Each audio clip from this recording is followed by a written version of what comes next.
El asunto que trato lo planteo como una pregunta dirigida a ustedes, y tanto la experiencia que narra Hugo como la construcción teórica a la que yo me referiré no corren por caminos divergentes, sino por caminos totalmente convergentes, y no son un discurso vacío, porque están construidos a partir de una experiencia realizada en Oaxaca entre los grupos originarios en el funcionamiento de 7 secundarias comunitarias. Es decir, no hablamos de algo que no se puede hacer, no hablamos de una teoría inaplicable, hablamos de algo que se está realizando en este momento en 7 comunidades de Oaxaca. Para empezar a resolver la pregunta, tendríamos nosotros que proponernos reflexionar la educación desde nuestras propias realidades y no reflexionar la educación desde las teorías que nos entregaron en las escuelas normales o en los cursos que nos prepararon para ser maestros, que son las teorías del pensamiento pedagógico occidental. Pero cuando reflexionamos la educación desde nuestra propia realidad, esas teorías que nos enseñaron a ser maestros poco nos sirven, porque no refieren a esa realidad, sino a una realidad diferente donde se construyó ese pensamiento pedagógico y fue trasladado dentro del proceso de conquista que destruyó el conocimiento que teníamos en Mesoamérica. No olvidemos, compañeros, que en el contexto del territorio mesoamericano, con énfasis en la zona Oaxaca-Tehuacán, se inventó la domesticación del maíz. No olvidemos que en esa misma área mesoamericana se construyeron lenguas y lenguajes orales y escritos, y que los procesos de escritura fueron fracturados por el proceso de conquista. Tenemos los códices y las muestras de las escrituras de estas lenguas originarias de Oaxaca que fueron suspendidos bruscamente cuando llegó el conquistador. No somos cualquier civilización. En el mundo solamente ha habido 6 civilizaciones que han inventado escritura, y una de esas 6 civilizaciones es la nuestra, pero la perdimos en el proceso de cultura y nos impusieron otra que nos es ajena.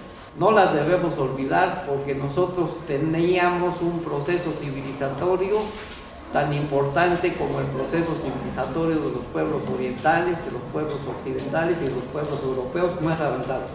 Y en algunas cosas éramos más avanzados que ellos. Reflexionar la educación desde nuestras propias realidades quiere decir abrir los ojos a lo que sucede, porque nosotros somos el producto acabado de la escuela que nos impuso lengua, cultura y conocimientos que nos son totalmente ajenos. Cuando nosotros empezamos las reflexiones para diseñar el modelo de la secundaria comunitaria, nos preguntábamos: ¿de qué le sirve al estudiante saber cuál es el río más largo del mundo? ¿De qué le sirve al estudiante saber cuál es el monte más alto del mundo y cuántos metros mide? ¿Qué era entonces lo que tiene que aprender el estudiante? Pues nada contenido en un plan de estudio, nada contenido en un libro de texto. Lo que tiene que aprender es aprender a aprender. Y díganme ustedes, ¿en dónde les enseñaron a ustedes, maestros, para que los alumnos aprendan a aprender? ¿Hay una metodología? ¿Les dijeron cómo se hace? ¿O es parte de un discurso que no saben ustedes cómo bajar a la tierra?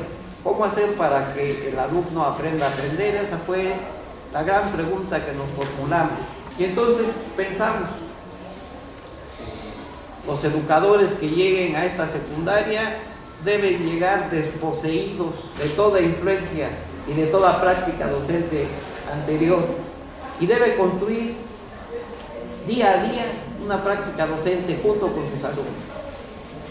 Por eso propusimos como eje de la secundaria y de la labor del educador, lo que es el educador. El educador no es más que didáctica. Nosotros no podemos ser nada más que didáctica. Somos didáctica.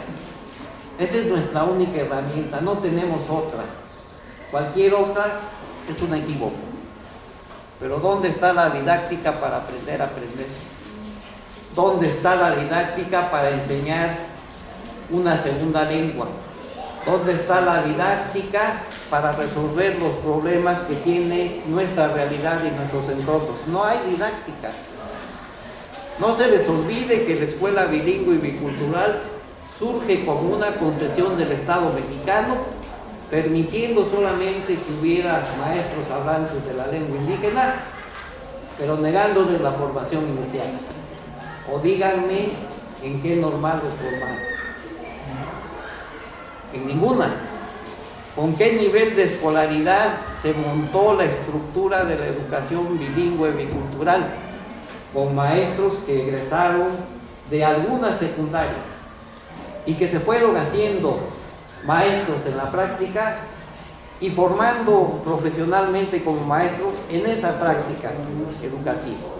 Pero esa formación que les dieron es la formación que le dan a todos los maestros, con enfoque disciplinario positivista, que no tiene nada que ver con la realidad en la que estás tú inserto y que tenías que resolver. No te dieron herramientas.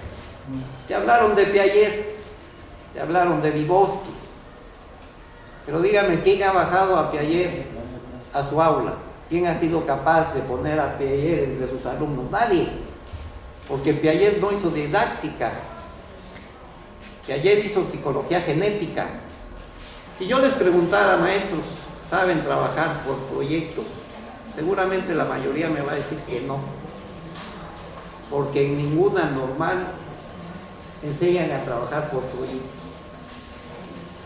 Trabajar por proyectos implica instalar condiciones de libertad en el aula, condiciones de horizontalidad y condiciones para un diálogo intenso entre el educador y los estudiantes.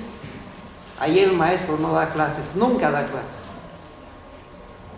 Construyen un proyecto a partir de construir un objeto de investigación socialmente construido con participación de los padres, de miembros de la comunidad y de los alumnos, entre todos, en un colectivo, no a espaldas de la comunidad y no a espaldas de los padres.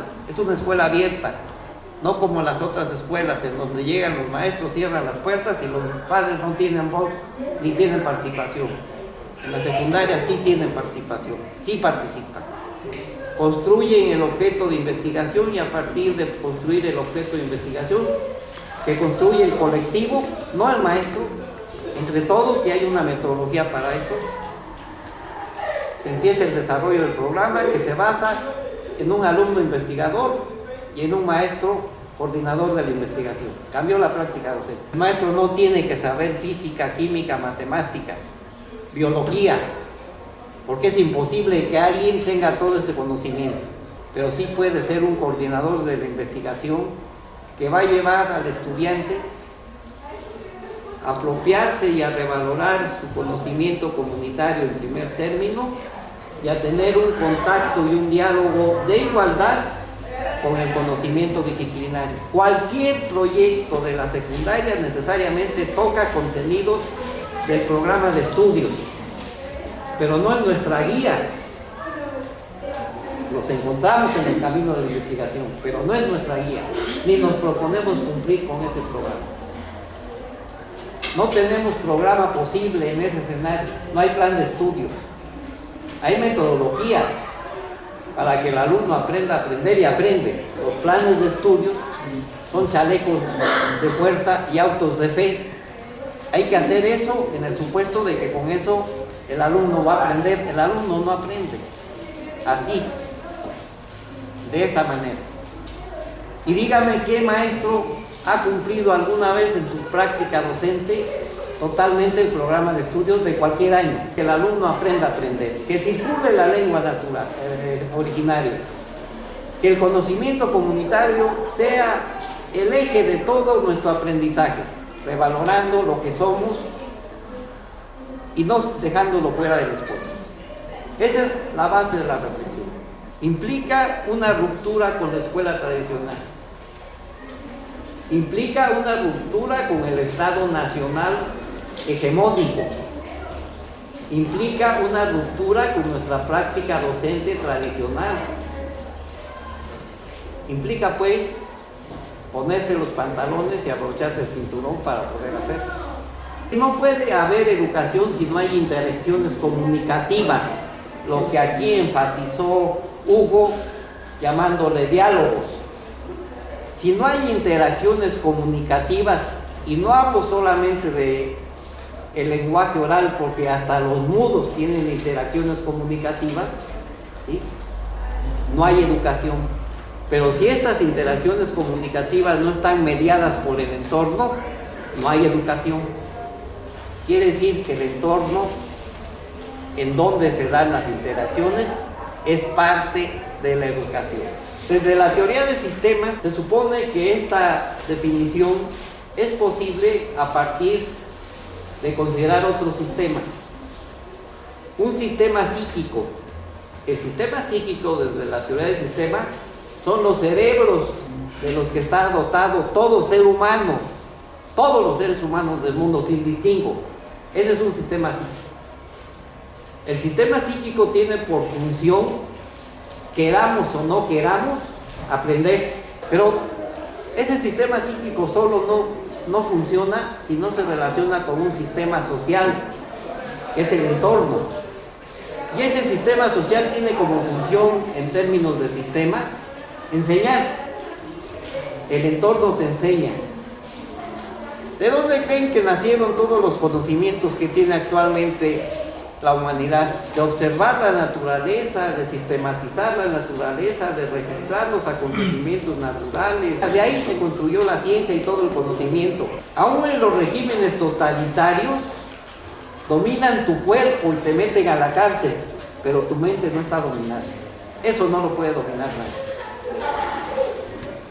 Para que haya un sistema educativo, debe haber una conciliación entre el sistema psíquico y el sistema social, es decir, entre la capacidad de aprender del sujeto y la capacidad de enseñar de la sociedad. Dirán ustedes, ¿qué enseña la sociedad? Pues enseña los conocimientos fundamentales que la escuela no enseña nunca y que no podría enseñar.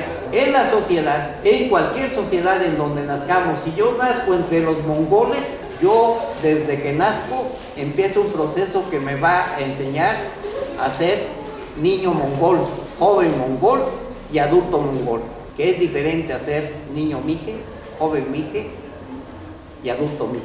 Eso es parte del aprendizaje social. Pero viene lo más importante, ¿en dónde aprendemos la lengua que hablamos? La lengua originaria. ¿En qué escuela, digan? Dice el maestro, y lo dice con vehemencia y con muchas certeras palabras: lo mamamos y lo llevamos en la sangre. Lo aprendemos porque es aprendizaje social, y así lo dice Piaget también. El lenguaje es aprendizaje social. Lo aprendemos en nuestra familia. Si en nuestra familia se hablaran 3 lenguas, este niño aprende las 3 lenguas. Dice Chomsky que el ser humano tiene en su cerebro una especie de gramática universal que le permite aprender la lengua que sea. Si tú naces entre los mijes y te llevan a China, vas a aprender chino. Si te regresan a la zona mije, vas a aprender mije y entonces hablarás las 2 lenguas. ¿En dónde aprendemos a caminar? ¿En dónde aprendemos a conocer nuestro cuerpo? ¿En dónde aprendemos a relacionarnos con nuestros semejantes?